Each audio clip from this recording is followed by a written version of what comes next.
one, calm down, chill out. What? Man, I'm all over the place here. What is up, my friend? This is Jason. Just got off Highway 21 North, going out of Boise, Idaho. Wicked twisties, amazing scenery. If you ever get the opportunity, number one, Boise's awesome.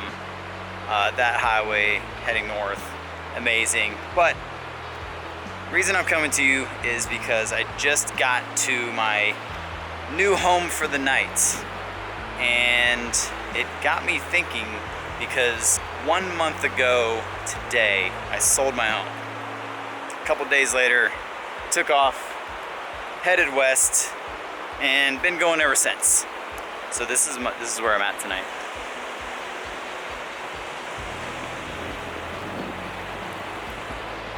What?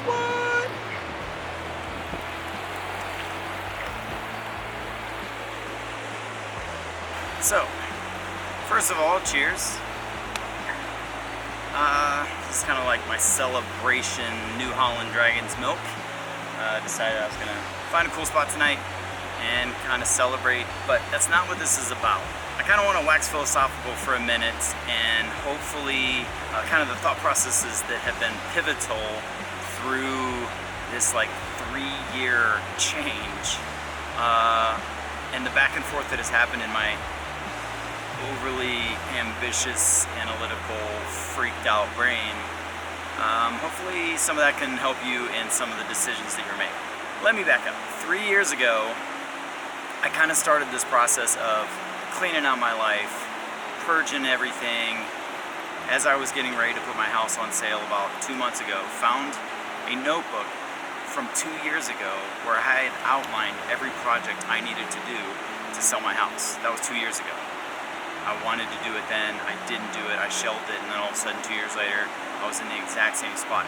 At some point, you either have to catch fish or cut bait, and that's kind of where I was at. And I finally realized, okay, I'm ready to sell this house, but that's easy in theory. You know, for me, it was still a process of deciding I'm going to downsize from 1,400 square feet into 40 square feet and move into my Jeep for a few months and travel the country and work while I'm on the way and do all of these things. But that's a huge process for you to go through whenever you've been stuck in your status quo for a long time. Here's the thing.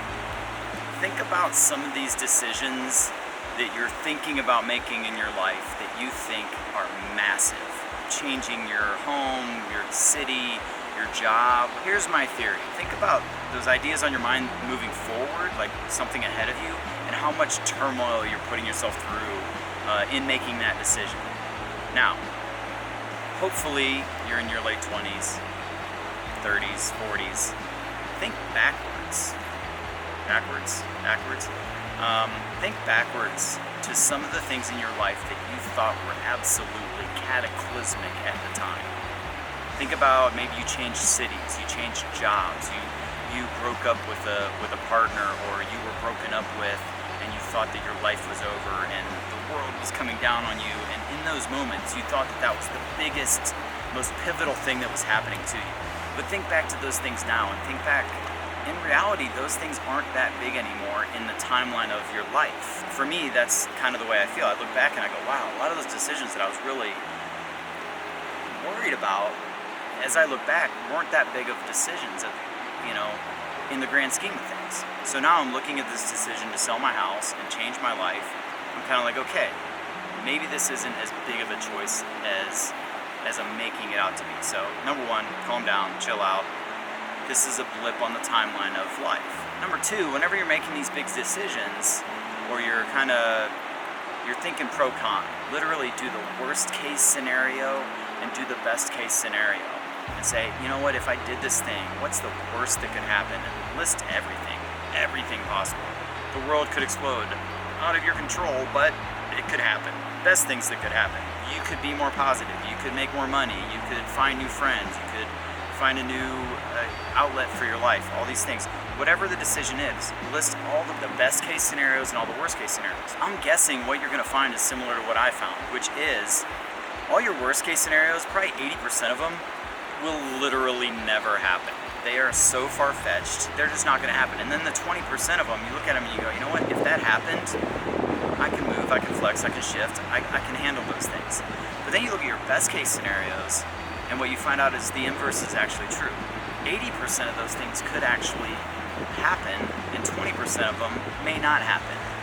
So once you start to do that true worst case scenario, best case scenario, I've found that a lot of my decision making gets a lot easier if I can get out of my own head a little bit. But here's what happened. Interesting thing that happened to me. And this is that self-sabotage that you have to watch out for. Throughout life, you learn things and you're like, oh my God, that's brilliant. And then you forget it. And then someone else says it, or you read it in a book and you relearn it and you go, you know what, I knew that somewhere, but now I've heard it again and I'm gonna listen to it, and then you forget it. I told myself all this stuff. I told myself, you know what, this is a small decision.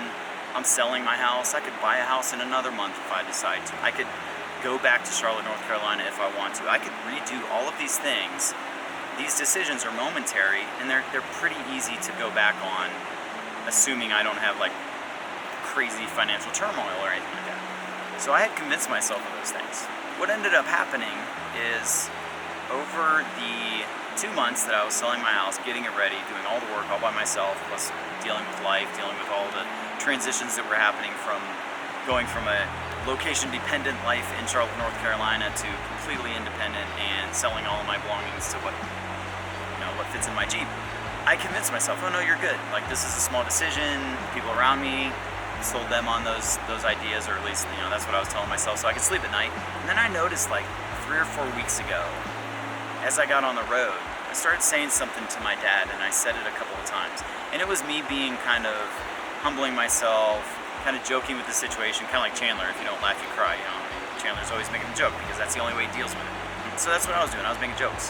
And I would say to my dad, I don't know what the fuck I'm doing with my life, or what the fuck am I doing with my life? And after I said it 3 or 4 times in different conversations with people, I realized that I was contradicting the things that I had convinced myself of and that I was pretty rock solid on. So here's what happened. I was telling myself, hey, these decisions aren't that big. Then all of a sudden I switched to, what am I doing with my life? And what I realized is, this isn't what am I doing with my life. This is what am I doing with this month. This is what am I doing with these 2 or 3 months. But again, our brains forget. We retract into this, kind of fear state, and we go back to this idea of cataclysmic decision making. So there's my question for you. Number 1, are these decisions that you're working on, that you might have been thinking about for a month, a year, 10 years, are they really that big? And if you would have made that decision a year ago, you could have lived with it for 6 months and been completely in a different place 6 months later. Man, I'm all over the place here. That's my wax philosophical for you, is to think about these decisions that you're making. And are they that massive? Are they, what am I doing with my month? Or what am I doing with my week? Or are they truly, what am I doing with my life? I don't think any of the decisions you're making today or tomorrow or this month are a decision that is, what am I doing with my life? You can flex, you can move. Unless you're popping out babies or getting married, most of those other blips on your timeline are changeable, they're reversible. You can shift, you can flex. So, that's it. Cheers from the river. This is my new home for the night, maybe 2, because I think I'm gonna be able to get some work done here. It's gorgeous, but make some decisions, tell me what you're doing, tell me if you've had this experience where you said, oh my gosh, this was such a big decision, but you went forward with it and you went, wow, it was life-changing, it wasn't that big. In retrospect, it should have been a lot easier than it was. We're gonna have some more conversations like this. This brain never turns off. All right, mash on that thumbs up, share this with a friend. Cheers.